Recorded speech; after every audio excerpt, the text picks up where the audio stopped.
Di ba? Wala na munang mga eleksyon. Di ba? Ayusin muna natin, di ba? Kandidato, yung qualification, i-repair natin yung damaged institutions. Well, cumulative yan eh. Hindi natin ginawa. Di ba? Di ba?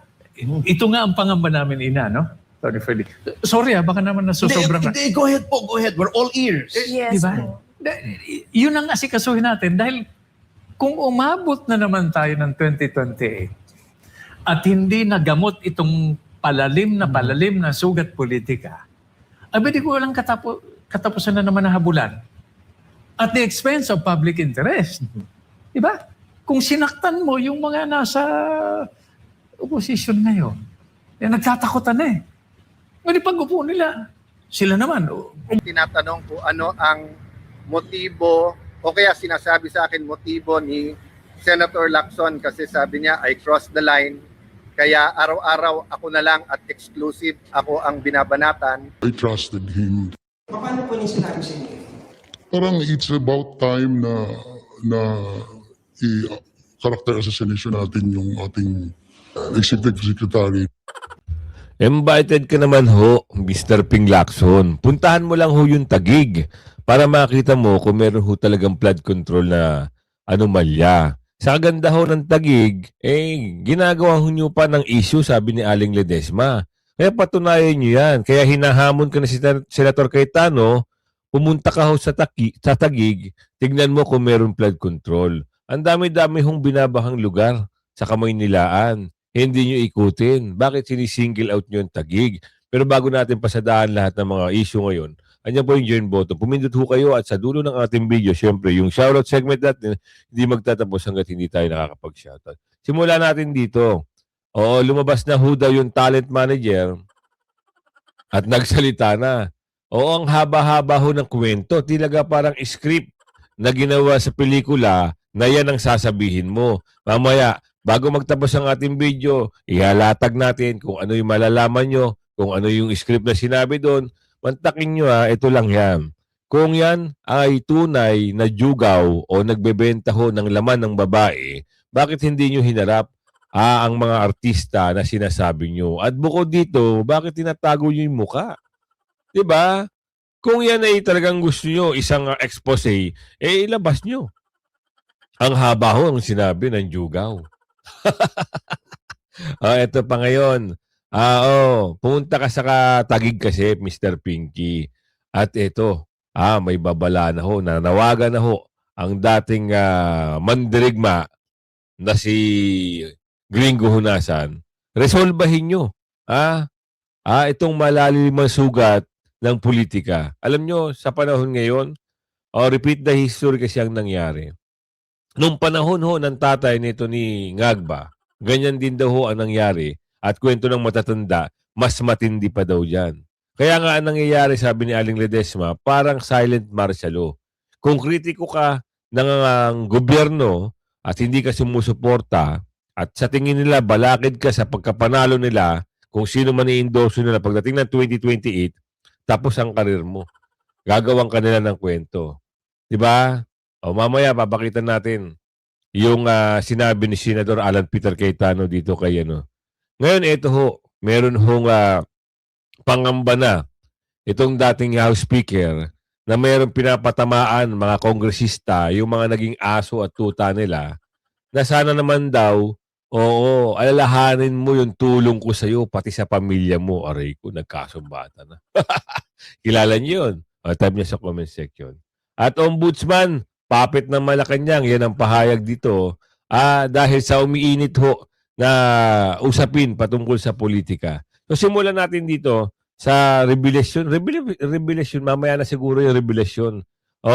Iniimbitahan ka ho sa Taguig, pumunta ka para malaman mo kung ano ang meron sa Taguig. Kasi kung Taguig lang ang iimbestigahan mo patungkol sa flood control, may insertion daw kayong sinasabi, ang dami hong bahas sa Kamaynilaan. Bakit hindi yun ang tignan nyo? Samantala, inimbitahan ni Senator Alan Peter Cayetano si Senator Ping Lacson at ang publiko na personal na inspeksyonin ang mga infrastruktura sa Taguig. I will continue to invite not only Senator Lacson, not only his staff, but everyone Iba kasi yung sa papel-papel, iba yung sa picture-picture. Tignan nyo yung budget, pumunta kayo sa lugar, makikita nyo yung nandyan talaga yung project at magaganda. Again, to the best of my knowledge. Sinabi Di ba? Totoo naman ho yan lahat ng sinabi niya. Mag-ikot tayo sa Taguig, tingnan nyo ho yung mga park doon na para hong Star City na sa kaganda. At tingnan nyo ho yung BGC.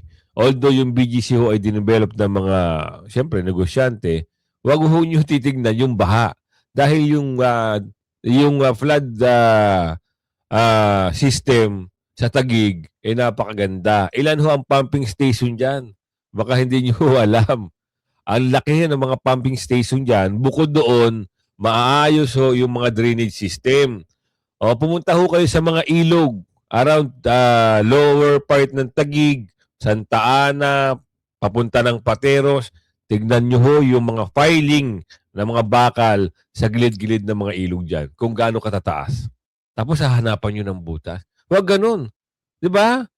Huwag. O kaya nga, ito sabi ni Senator Alan Peter Cayetano, huwag ka masyadong magngangaw-ngaw. Huwag ako. Iba na lang. At tinatanong ko ano ang motibo o kaya sinasabi sa akin motibo ni Senator Lacson kasi sabi niya I crossed the line kaya araw-araw ako na lang at exclusive ako ang binabanatan at nililink ako sa basta't nangyari sa Taguig at kahit hindi nangyari sa Taguig ako na lang may kasalanan. Alam nyo naman since May 11 alam nyo naman yung mga motibo kung whether it's to destroy, distract, may importante tayong ongoing na impeachment na kailangan kulang tayo lahat. May mga investigations. Napaka-importante po na mag-focus din tayo sa ating ekonomiya. Napakamahal ng kuryente, mga bilihin tumataas. So I won't point fingers to everyone. I'll just focus on what I can do to help. But yung sinabi niya today na kasi sabi ko, minsan kasi technical yung mga presentation at saka address sa akin, hindi naman po ako ang secretary ng DPWH, hindi ako regional director, hindi ako engineer. So sabi ko, pumunta na lang siya or kung sino man gustong pumunta para makita. Diba? Apples to apples talaga. Ito yung pondo, ito yung project. Ang sagot niya, saka na kasi hindi daw siya nagpa-practice mag-swimming, baka daw malunod siya sa baha. Well, Senator Lacson, hindi ka malulunod sa baha sa Taguig, malulunod ka sa katotohanan. Totoo yan. Galing mo talaga, Senator Alan Peter Cayetano. Kaya pikon na pikon sa iyo ang mamang ito. Ewan ko kung mama kasi marami nagsasabi, may kulay daw yung pisngi. Di ba? Malulunod ka talaga sa katotohanan dahil sa ganda ho ng Taguig. At kung alam mo lang yung panukala, kung ano yung mga ano meron sa Taguig, baka hindi ho kaya ng mga kung saan ka man nakatira. Baka yung mayor diyan hindi ho kaya. Kaya wag ho kayong magbida-bida, sasabihin nyo hindi ka marunong mag-swimming dahil binabaha ang Taguig. Manahimik ka muna kung wala kang kaalam-alam, Mr. Pingping. Ang hirap sa'yo, pag ikaw na ho ang binibira, masyado kang defensive, masyado kang agresibo kung bumanat. Sa pang problema, sabi ni Aling Ledesma, sana nag-ikot-ikot ka muna sa buong Kamaynilaan, inobserbahan mo muna kung saan ang mayroong malalamba, saan mga parting ng mga Manila na binabaha, bago ka magsasalita na binabaha ang Taguig. Oo. Kaya ito sabi ni Senador Alan Peter Cayetano, hindi ka malulunod. Malulunod ka sa ganda. Nako talaga. Ibang klase talaga pag bumira ito si Senador Alan Peter Cayetano. Tama mo, pangiti-ngiti lang. Samantalang si Pingping halos atakihin na sa galit para makaribat lang Totoo, di ba? Yan ang pahayag ni Senador Alan Peter Cayetano. Ngayon, pag-usapan din natin itong dating speaker. Dahil parang yung dating speaker parang humihingi na ho ng call a friend. Ngayon, wala ho ata siyang lumalapit o wala ho atang nakikisimpat siya sa kabila ng namimigay ng mga pondo-pondo, AX tupad, kung ano-ano, sa tulong ni speaker, napaganda natin. Sa tulong ni speaker, meron tayong akit supad. Sa tulong ni speaker, puro speaker ang bukang bibig. Ngayon, ano nangyari? Wala, hindi mabisita si speaker. Ang masakla pa, meron pang patamaan, meron pang pahapyaw. Ang nakakabuwisit lang dito, pinakinabangan nyo ang mama noon, ni Honey Ho. Wala ho siyang maramdaman. Kaya ito, panoorin natin to.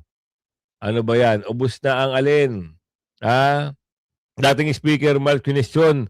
May kini-question na ngayon siya dito. Ano daw yung question niya dito? Maging fairness daw. Alin daw? Samantala, umalma si dating House Speaker Martin Romualdez sa umunoy hindi patas na paghahain ng kaso laban sa kanya kaugnay ng manumalyang flood control projects. Yan ang ulat ni Elijah Canlas.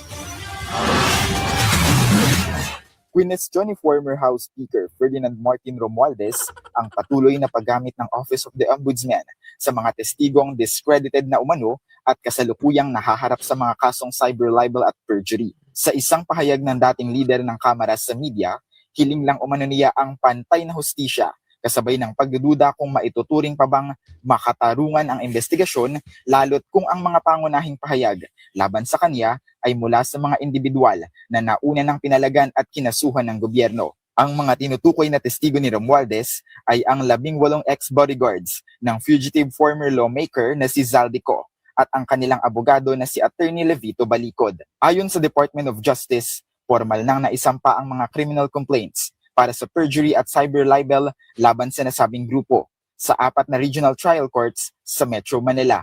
Nag-ugat ang mga kasong ito sa paggawa at pagpapakalat ng kanilang joint sworn statement, pati na rin sa mga nagdaang press conference, media interview at iba pang online publications. Sa kabila ng kanyang mga apela, ipinaaabot ng dating speaker ang kanyang buong determinasyon na manindigan at tuluyang harapin ang mga nakaambang kaso. Samantala, inamin ni Assistant Ombudsman Ito pa.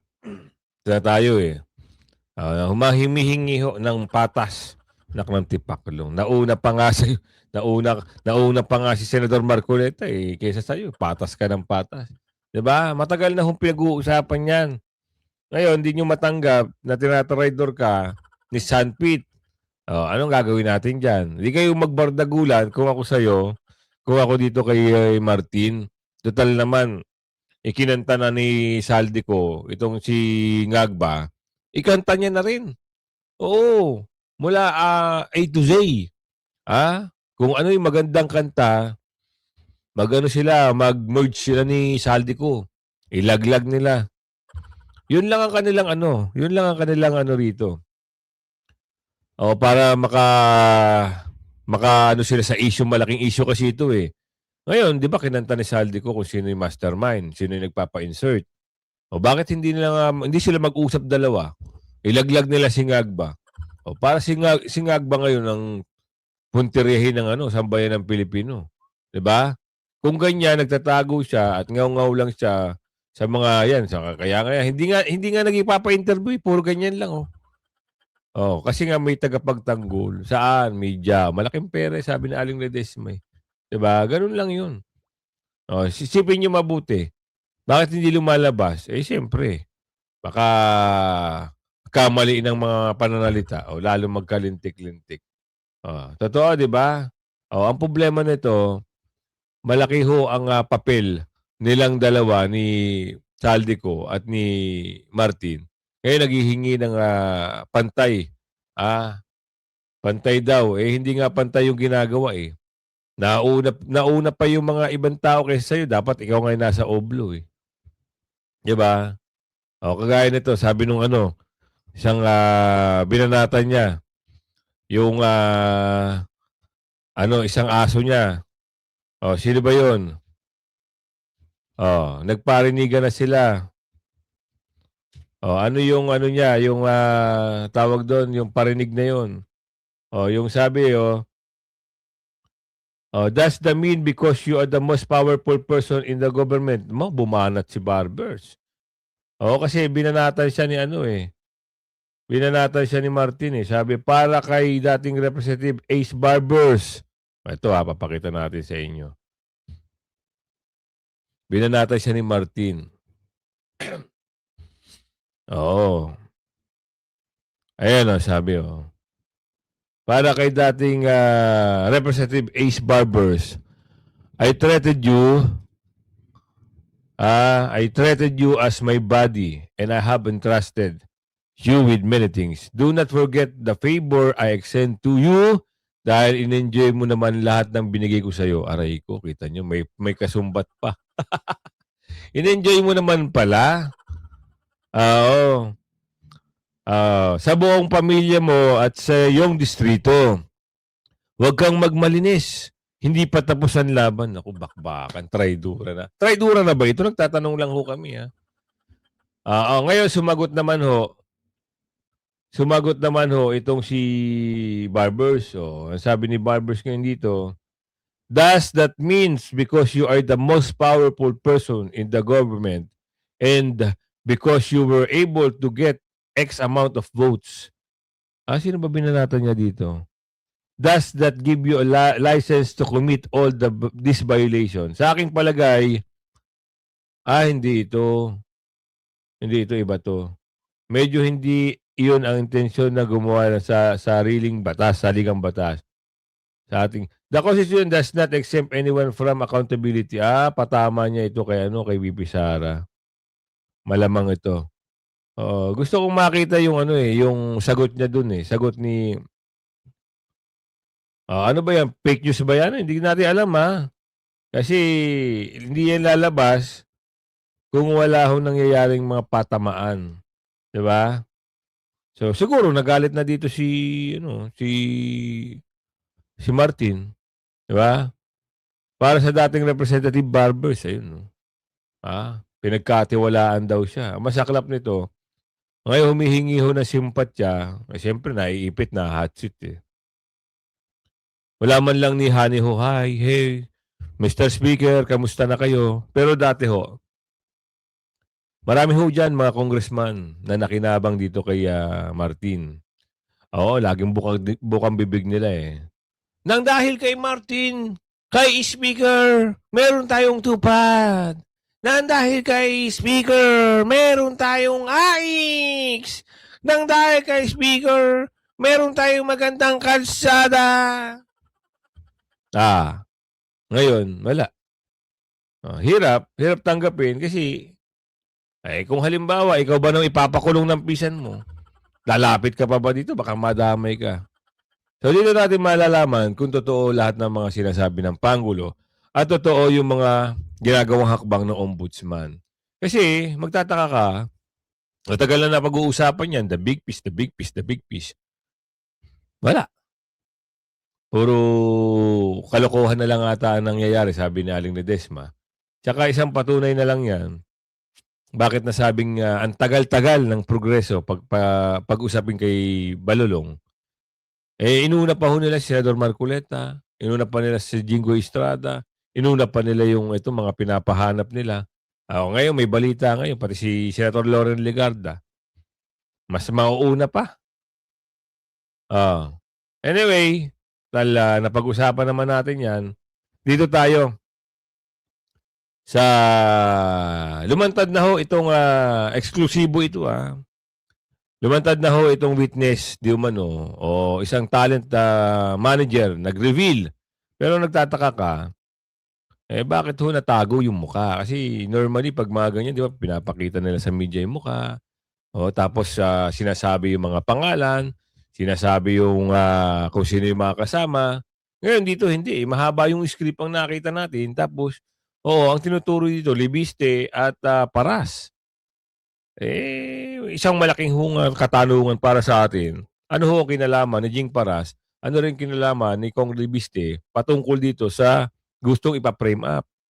Bakit gustong ipa-frame up? Anong meron? Ko naman, Karude. Gagawin ba yun ng matinong tao? Ipa-frame up ang isang tao? Alam nyo, itong lagay na ito, itong kwento na ito, kayo na ho i-analyze nyo mabuti, husgahan nyo kung ano yung sa tingin nyo. Kasi ako sa tingin ko dito ay, tuloy. Isinawalat po sa eksklusibong panayam ng GMA News ng umano'y talent manager kung paano sila kinausap para sa planong paninira umano laban kay Executive Secretary Ralph Recto. Ang sabi niya mismong si dating Congressman Jing Paras ang kumausap sa kanila. Mariin naman niyang itinanggi ni Paras. Nakatutok si John Consulta, exclusive.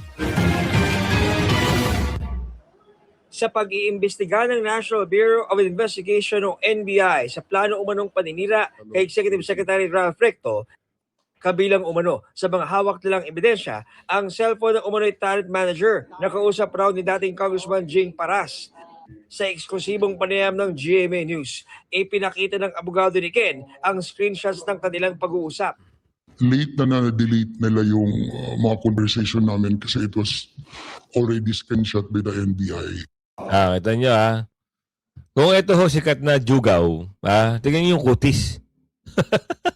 Lalakihan ko Kung ito sinasabi nila na jugaw ito, jugaw kasi, sinasabi nila jugaw, may hawak ko ng mga babae. Tingnan nyo yung kutis. Ang hawak niya mga celebrity. Tingnan nyo kayo manggi at kulubot ang balat. At tingnan nyo ho, nakatago ang muka. Kung ito palalabasin nila na isang lehitimong jugaw at ito'y may kinalaman daw sa pagpa-frame up, alam niyo magkano sinasabing bayaran? 5 million, wow. Basta may masabi siguro, no? Sabi ni Aling Marie. Ano ba yung mga pinag-uusapan niyo po doon? Yung mga delay? Yeah, it's about scheduling, time, and call times, and amount of money. Tungkol pa rin po sa project? Yeah, tungkol pa rin sa project. Kwento ni alias Ken, nakilala niya si Paras pagkatapos ng pandemya. At sa isang event daw nitong Hunyo, unang binanggit ni Paras ang planong paggawa ng umano'y script na sisiraan niya kay Recto. We had a dinner last time sa bahay ng isang kongresista na happens to be my friend, si Kong Jing Paras. He was my friend, diba? So I trusted him. Paano po niya sinabi sa inyo? Parang it's about time na character assassination natin yung ating executive secretary. It's all scripted how to involve into. Hirap magtagpi-tagpi ng istorya. Pang halimbawa lang ito Kasi tingnan mo gagawa kayo ng script nyo, ilalatag nyo sa sambayan ng Pilipino. At the end of the time, hindi naman pala totoo. Meron lang silang sisiraing pangalan at meron lang silang gustong pakasuhan kasi nga, itong si Jing Paras, si former congressman, maingay ho ito. Kritiko ho ito ng Agba. Lagi ho ito naka-front sa kanyang channel. At lagi niya binabanatan itong administrasyon. Kaya siguro, ako, analyze ko lang dito, ang pananaw ko lang dito. Para sa akin lang naman. Ganito yung nakikita ni Aling Ledesma dito. Gustong patigilin dahil masyado maingay. Ito na. Yung iba kasi rektahan. Minsan minumura. Yun lang ang masaklap. Talagang siguro hindi nila kayang sikmurain yung ginagawa ng gobyerno sa nakawan nangyayari. Talagang maingay ang boses nila. Pero ang pananaw ho ni Aling Marie dito, hindi ho to totoo. Ito ay isang gagawa-gawa, pagtagbi-tagbi para, pagtakpan na naman yung usapin na ipinakukulong na ho ng kanyang pinsan, itong si Balulong. Girls, drugs, when we started talking about the project, kasi malalaking tao to So, hindi ko masyadong sinerseryoso yun hanggat marami ng follow-up, marami ng kulit. Tulad ng naunang kwento ni alias Jen, nakipag-meeting sila kay Paras noong July 15 sa Quezon City. July 15, that was the first meeting with these people, with Kong Jing and so-called attorney Freddy. I don't know the family name, but it's attorney Freddy. That to facilitate that script. So, Kita nyo, pati attorney, hindi nyo alam kung sino. Alam nyo na yan. Di ba? So, dito tayo magpunta. Dito yung exciting Maganda to pag-usapan. Dating, ito isang lumaban at naging boses doon ng panahon ng pagpapalit ng administrasyon o pagpapabagsak ng isang hindi magandang administrasyon noon. Ito ho, hunasan of controversial 1987 adventure. Ibig sabihin, ito yung kasagsagan ho na inaano na nila yung yung gusto na lang kunin o kubkubin yung kanino bang administrasyon yun? O kay, kanino ba yun? Pinababa na nila. O si Koyma. O si yung tatay ni Ngagba. Kung umabot na naman tayo ng 2028 Yan. at hindi nagamot itong palalim na sugat politika, di ko walang katapusan na naman na habulan at the expense of public interest. Diba? Kung sinaktan mo yung mga nasa opposition ngayon, nagtatakutan na eh. Ngunit pag-upo nila, sila naman, ubos Tama. na naman kayo. Tama ka dyan. Di ba? O, di 6 years to prepare naman. Di ba? O, di habulan ng habulan. Can you imagine pag may, ano ang pillars ng national security? Yung tinuturo sa amin, political unity. Magdebate kayo. Sige, magtaasan kayo ng boses. Pero pag binag-usapan yung bansa, yung public interest, yung national security, may closer ranks kayo. Hindi alam ng publiko tungkol po sa inyo. Mga hobbies po ninyo, or... Well, unang-una, di ba yung public image natin, pag nasa politics ka lalo na, ito, i-relate ko lang. No? Paano ba ako na nagkaroon ng itong image? Hawak-hawak ko sa sinturera si former Senator, then Secretary of National Defense Enrile, at si former Senator Butch Aquino. Nakatayo sila sa itaas ng bubong ng Ford Fiera nung EDSA 86. Diba nandun sa labas yun, kausap yung milyon-milyon na tao, may mic sila. Okay? So, paano nga ron? Nagsasalita si Minister Enrile, bigla akong hinawakan dito sa kwelyo. Sabi niya, alam ba ninyo, talking to millions of people, kung sinong mga batang opisyal ang sumama dito sa people power natin, bigla akong hinatak, binungan yung mukha ko dun sa Talaga? 8,000 flash bulbs, Pap. Hindi pa nun uso yung cellphone. At that point, I don't know if one of the worst things in my life, I lost my anonymity. No. Hindi na ako pwede mag-mauling dahil kinabukasan, nasa front page ka na, ini-interview ka na, iniimbita ka na mag-switch. Doon nagsimula yung... hindi komportable na feeling, pero ganun talaga. Diba? Well, as they say, the rest is history. Hindi, ito pa.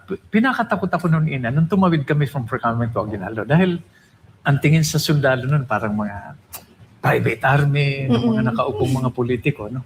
Sabi ko, ano kaya kung kuyugin kami rito nung 1 milyon na tao? Diba? Isisecure ko pa si Minister Enrile. Akalain mo, takot ako noon. Pagtawid namin, nagpalakpakan, nag-iyakan, nagyakapan. Sa loob-loob ko, kahit na anong mangyari, panalo dito ang taong bayan. Yun. Yun. Ang ganda Grabe, relive, no? ano? Ganda. Nung mga days na yun. Oo. Well, speaking of history, Senator, and I hope you don't mind me asking this, yung that very controversial August 1987 na adventure where ang sabi nila, may yung grupo niyo daw ay kumilos para patalsikin si then President Cory Aquino. Ngunit nakialam ang Amerika yung Phantom Jets, kung natatandaan nyo. Let's play what if again, Senator. What if hindi nakialam ang Amerika at nagtagumpay yung inyong move na yon? Anong tingin nyo ang mga susunod na nangyari? Attorney Ferdinand, napaka-importante sa akin nung katanungan ninyo. Dahil ito yung original, pagpapatuloy na original na plano namin noong 86. Pero sundalo lang kami noon. Kaya ang mga leader na tinitingala namin noon, sina former President Ramos at saka si former Minister Enrile. Okay?